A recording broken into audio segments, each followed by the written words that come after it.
everyone, it's Dr. Diana Hoppe, and I have my little kitty with me today too, Kona. So thank you for being so patient with me and realizing that yesterday was a little bit of a challenge, and we're here now. We're going to talk about aphrodisiacs, and if any of you want to write a comment or have a question while we're going through it, please do so in the chat box. I'll introduce myself to all of you. I'm Dr. Diana Hoppe. I am a board-certified OBGYN. I used to live in San Diego. Now I'm in Lake Las Vegas, Nevada. So it's pretty cool. Hey, Erica. Nice to see you. And I love to do these educational projects. Sometimes Facebook can be a little challenging, like I said last night. But, you know, we work through it, and I learn a whole bunch of stuff when I do these things in the sense of technology. The science I kind of know. It's the technological part that gets a little challenging. So I hope all of you are excited, just as I am, about what we're going to talk about today. Kona really wants to be all over me, so if you see his tail wagging, don't be too concerned. He's just sitting on my lap. All right, so Valentine's Day. Valentine's Day is just around the corner, right? It's going to be on the 14th. That is Tuesday, and many of you might be thinking, well, what do I want to do with my partner or go out with friends maybe and do some stuff? So I want to talk about what are aphrodisiacs, do they work, are they just a hoax or is it something that's true? As well as share some recipes and some different aphrodisiacs that actually do have some science behind them. So again, if you are joining me, please put your name in the chat box, let me know where you're calling from, and also if you have any questions about anything that we're covering. Alrighty, so let's dig into aphrodisiacs. So aphrodisiacs actually come from the root for the Greek goddess. Let me get my glasses on here, so just to make sure I'm saying it completely right. I'm using my book here. This is Healthy Sex Drive, Healthy You, What Your Libido Reveals About Your Life. And that's the book that I wrote that has to do with all the different factors that go into a woman's sex drive. So I was doing clinical trials on a medication, and I realized how many women really were not that into having sex, and I had to figure out why and what were the factors that were leading them away or leading them towards actually having more intimacy with their partners. So I wrote a chapter. There's different chapters of this book. There's 8 chapters, and the 5th chapter is about aphrodisiacs and fueling desire. Hello, Ronnie. Good to see that you're here. Welcome. I think Ronnie is from San Diego, from Carlsbad. Good to see you, Ronnie. And so again, aphrodisiacs derives the name from the Greek goddess of love, Aphrodite. And for centuries, people have really been searching for different things that can enhance their sexual desires and enhance performance. So again, a very, very timely topic. And I think we know of some aphrodisiacs because of how the shape of them, such as avocados and oysters. And sometimes they actually look at different parts of, like eggs are also known to be quite virile. But the question is, are they a hoax or actually are they really true? Is there some science behind aphrodisiacs? Now, I'm going to say there are some legitimate aphrodisiacs. And let me tell you how they work. Basically, they interact by working with our hormones, right? So we know with women, the main hormone is estrogen and progesterone. And then for men, it can include testosterone as well as DHEA, our thyroid, and that also goes with women too. But the main one in women is estrogen, and the main in men is testosterone. So when we look at the different things that can increase our sex drive, it is true that there is some interaction with certain foods and parts of our brain.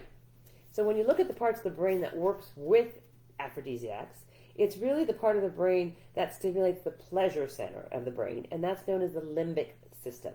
So that's a limbic system that gets kind of fueled, let's say, by the aphrodisiacs, and that then sends a signal to our brains and also releases neurotransmitters, and that actually affects our pelvic region, right?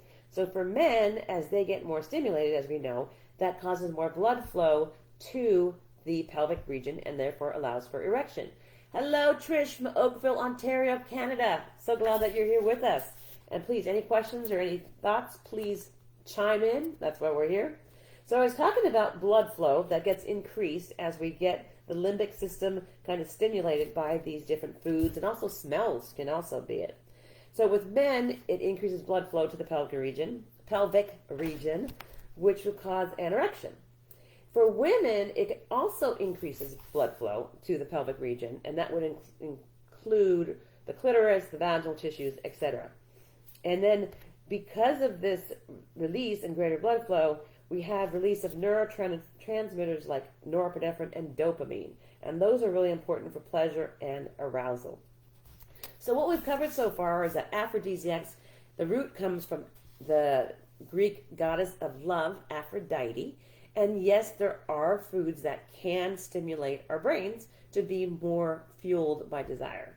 And that's because they work with our hormones. Again, women more with estrogen as well as testosterone.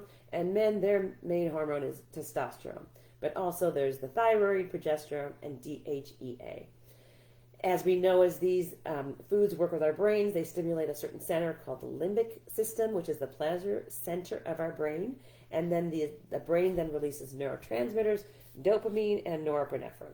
So that's kind of in a nutshell how aphrodisiacs work. Now, let's go into what are certain aphrodisiac foods. So you might wonder, well, what foods can I maybe make this Valentine's Day that might make it more fun with your friends? Or if you're in a romantic relationship with your partner, what are the things that you might be serving that might increase libido? So in my book, and when I mentioned my book, The Healthy Sex Drive, Healthy You, what your libido reveals about your life. And my chapter 5 is about aphrodisiacs. And asparagus is one of the main ones. Now, sometimes that can cause this kind of a smell with the urine, which is interesting. But asparagus has a lot of vitamin E. And vitamin E helps blood flow and oxygen to the genital area, so the pelvic region. I mentioned about shapes of certain foods also can be deemed as aphrodisiacs, and asparagus, as you can think, has a shape that potentially might put us into the mood. Another source is avocados. I love avocados, and you can do so much with avocados, and it also has a great source of the omega-3 fatty acids. It's a great source for oil, for like the good fats that we want in our diet. And they also contain high levels of folic acid, which helps metabolize proteins and increases energy. Now for men, it also can help with testosterone production, so very important. And for women, it helps their thyroid gland. So in ancient Aztec times, avocados, because of their shape, basically they resembled the testicle. And so virgin Aztec girls were forbidden from going outdoors during the harvest of avocados. Now, that's pretty crazy, isn't it? But they believe that avocados were a real aphrodisiac, and so they forbid or told those virgin Aztec girls not to go outdoors during the harvest of the avocados. So thank you, Erica, for putting my book up here. So anyone who's interested, it's on Amazon. It's also Kindle. So great book, and I love it. And I'm actually going through that chapter and going to go over a few more that are pretty cool. Chili also is interesting. So when you get like a jalapeno or a nice spice to things, the reason is because it contains capsaicin. That's a spicy substance that gives the chili peppers that kind of snap to it, that kind of spice that really stimulates the nerve endings, and that increases epinephrine. So again, neurotransmitter affecting the brain. That causes our heart rate to kind of go up a little bit and gets us a little bit of endorphins flowing. Endorphins, as you know, are those hormones that are released like when we're doing a lot of exercise or we're doing some pleasurable things. Endorphins are natural opiates that's released by our bodies. So chilies, you can spice it up with a little chili, know that it's going to kick in that epinephrine, maybe cause a little bit of a heart rate increase, and then also trigger the release of endorphins. So again, if any of you have questions, Trish, Ronnie, or Erica, please feel free. And any of those that chime in during the meantime, please do. That's why I'm here. I mentioned about eggs. Eggs are also have been considered a long-term symbol of fertility.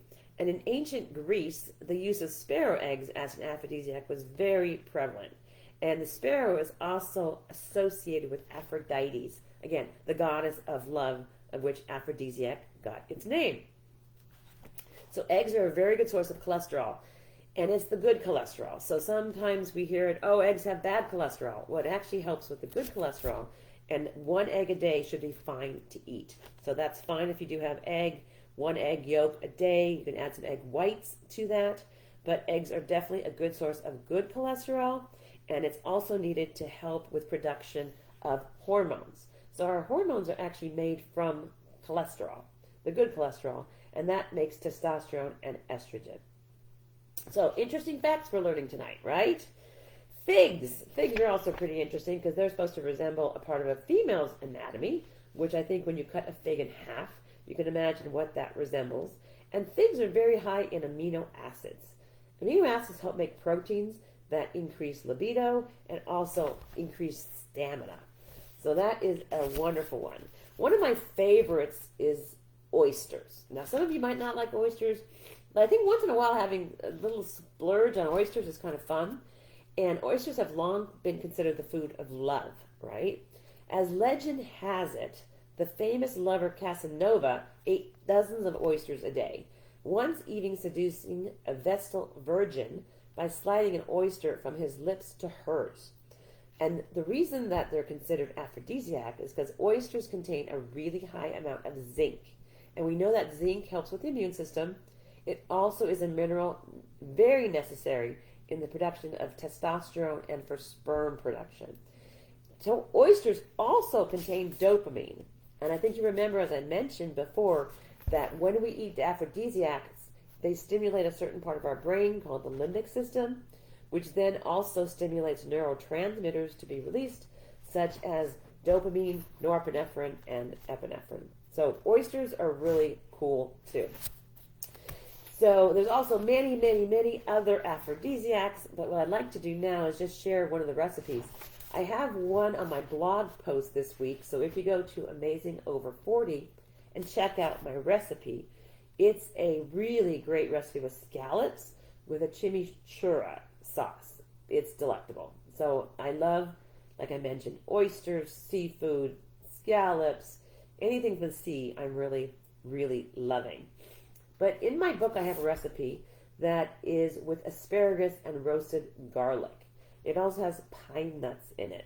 And garlic, as we know, I mentioned before about asparagus, because how asparagus looks, it has that kind of thought process that would make us think about a certain male organ.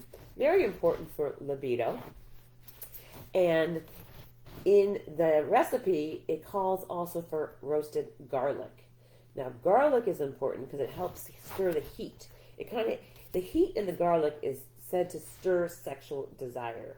So, as we know, it's good for our immune system. We know it's good for certain conditions like common colds and things like that to help our immune system. But it also can help just kind of stir the heat of our sexual desires. And one thing I say is make sure you use that in moderation, because sometimes too much garlic, sometimes it gets into your system and it really can go through your skin. And so when you sweat, you might have a little more garlic scent to that perspiration. But if you and your partner are eating it and you're enjoying the garlic, don't worry about it.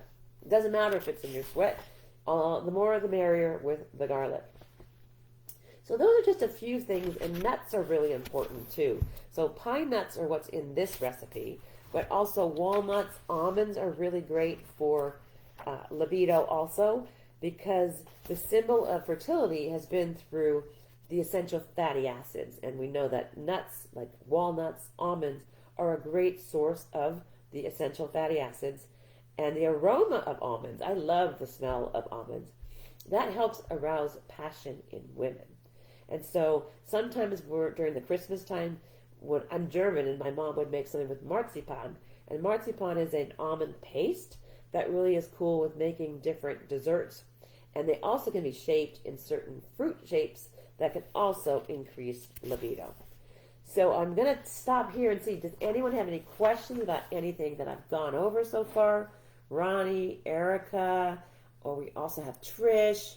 Anyone have any questions that you want to ask about this? But specifically, it's about how do you enjoy yourself this Valentine's Day? And Erica sends me a question. What inspired you to write the book and share your insights on the importance of sexual health and desire? Thank you, Erica. Great question. Well, as I mentioned, when I was thinking about writing this book, I was doing clinical trials, which means I was being an investigator, looking at different medications that help with sexual desire. And so they were looking at a medication called flibanserin. And flibanserin now is available. It's called Addyi, Addyi. I'll put it in the chat section. Addyi. And that's the name of the medication. And I was an investigator with this medication, looking at how women responded to this medication. And so what we found is that it definitely improved sexual desire. It increased the amount of sexual events from 1 to 2 for women. Now, what's interesting is the FDA did not think that that was that important. Now, as women, we know that's a huge increase. If you're only having sex once a month or thinking about sex, and now increasing it to twice that amount, that is a significant result, right? Unfortunately, the FDA at that time did not see it that way, and they really delayed the release of flibanserin. It is now available, and it's a great medication. So if women have very low desire and they notice that, because there's different things that go into desire, like Erica was asking. It's self-esteem, like how you feel about your body. It also has to do with your relationship, how's your relationship doing? Because if you're not communicating well with your partner, pretty much the last thing you want to do is have sex with them.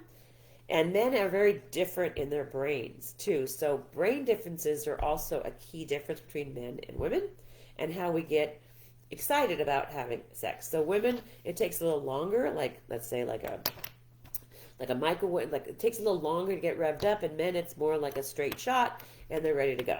But women, it takes a little longer to get warmed up and get kind of into it. So I realized that women who really didn't want to have sex with their husbands, and we had to rule out things that would be a problem, like if they were having a problem with their husband, with their relationship, or they felt bad about their self-image, or they were abused sexually, or had some reason why they were not as able to have sex naturally as someone who didn't have that. There's also medications that can decrease desire. A lot of the SSRIs or the antidepressants can do that, as well as stress. We know stress is one of the huge things that can cause a decrease in desire. And definitely this plays a role not just in our general health, but also in our ability to be more intimate with our partner. So it was really cool when I did these studies, because then I realized how many women really were finding ways not to have sex with their partners and leaving it's pretty funny, leaving like tampon, the actual, oh my God, what am I spacing on the word for it? But actually the cover of the tampons, like the paper that the tampon's wrapped in, the cover, and then the husband would think she's on her period or she doesn't want to have sex because she's bleeding. So that was really interesting. Also, sometimes getting up at a different time than your husband did, so that way it won't actually cause the issue of talking about sex. And so it was really interesting. And I went to Barnes & Noble to look at what are books out there about women's sex drive. And what I found is that there's very few books about women and sex drive. Now, there's a lot of books about like the Kama Sutra, etc., but there weren't a lot to talk about what is it that affects a woman's desire and what are all the things that go into that. And it's not just one factor, it's multifactorial. So it could be also a combination of stress, communication problems with your partner, poor self-image, or you don't feel your body is like sexy enough to be seen. So there's a lot of things that go into it, and I wanted to have women understand that it's normal to have fluctuations in your sex drive. And that can also happen with hormonal changes. So in my site, Amazing Over 40, I talk a lot about what are the hormonal changes that happen just through the menstrual cycle itself. During those 28 days, what happens? And we know that sexual desire is the most revved up, let's say, at mid-cycle, which is ovulation, which is when estrogen peaks, as well as testosterone. So some of you listening may notice that certain times of the month you might be more amorous than others, and you might have more of a merge to urge with your partner at that time. Now, the second part of the month, where it's called the luteal phase, progesterone is more that dominant hormone, and that makes us a little more chill, a little more calm, less likely to be initiating, less likely to really be wanting to have sex. And that's Mother Nature kind of working to get it to that we're the most fertile when we have the most desire. So it's pretty cool how that works. Then comes perimenopause and menopause, where there's like a perimenopause where there's hormonal havoc and hormones are all over the place, and then you wonder why your desire has got like all crazy. Menopause, where the hormones have dropped to such a low amount, that can cause a lot of symptoms like vaginal dryness, which again makes most women not want to have sex, or thinning of the tissue that also can affect different areas. So there's things we can do for that. So if you are having problems with vaginal dryness, please go to my site, the Amazing Over 40 site, and go to the blog post or the search bar and just put pain with sex or when sex hurts, because there's lots of things that we can do to make that better. Great question, Erica. So yes, it seems like not a lot of people want to talk about it. And that's why, yes, I wrote the book about it, as well as have the website Amazing Over 40 so that women can really take time, read, see what's the truth about hormones and the fluctuations, and then what things they can do to make it better. So the whole point is to enjoy life, be your fullest at 40, 50, 60, and beyond, and be amazing for your whole lifetime. And even if you don't have a partner right now, there's still about self-love, being good to yourself. I know this Valentine's Day, I'm going to make that scallop recipe. I've tried it before, but I'm going to make it again because I loved it so much. And I'm going to share a little bit with Kona, my little kitty cat, so he's going to also be able to indulge. But please make sure you have fun, whatever you're doing. If you're going out with some friends, try some of these aphrodisiacs that I mentioned. So if you're at a restaurant, think about the avocado, think about the chili, think about the garlic, the asparagus, figs. So if you get a charcuterie tray, that's also pretty cool. They normally have figs and some dried fruit. And other things that I mentioned that if you want to try, like oysters. That's a pretty cool one too. So if anyone has any more questions, I'll be happy to address them. If not, I want to thank everyone that's joined me today. Again, I normally do these on every second and fourth Thursday of each month. So stay tuned for that. So the second Thursday of this month, I tried to do it, which was yesterday. Didn't work because of Facebook challenges. But 2 weeks from yesterday, which was the 9th, the 23rd, I'm going to do another Facebook Live, and I'm going to be talking about getting your vacay vibes going, because we all need to have a vacation and the benefits of having a vacation. So you can still have a vacation this Valentine's Day too. Go out there, have some fun, be good to you and your partner, and just yourself if it's just you. Also your pets, they also are very, very important because they give us so much love. So thank you, Trish, for joining us. I'm going to have to look because my glasses. Great information and interesting. Please share with your friends, your family, anyone you think might benefit from this, because I love doing education. This is one of the forum or media, the 10 forums that I do that help to educate. Also, I write blogs. I also do stories and reels. But please, just enjoy. Have a wonderful Valentine's Day. And as always, remember to stay amazing. Take care, and I'll see you next time.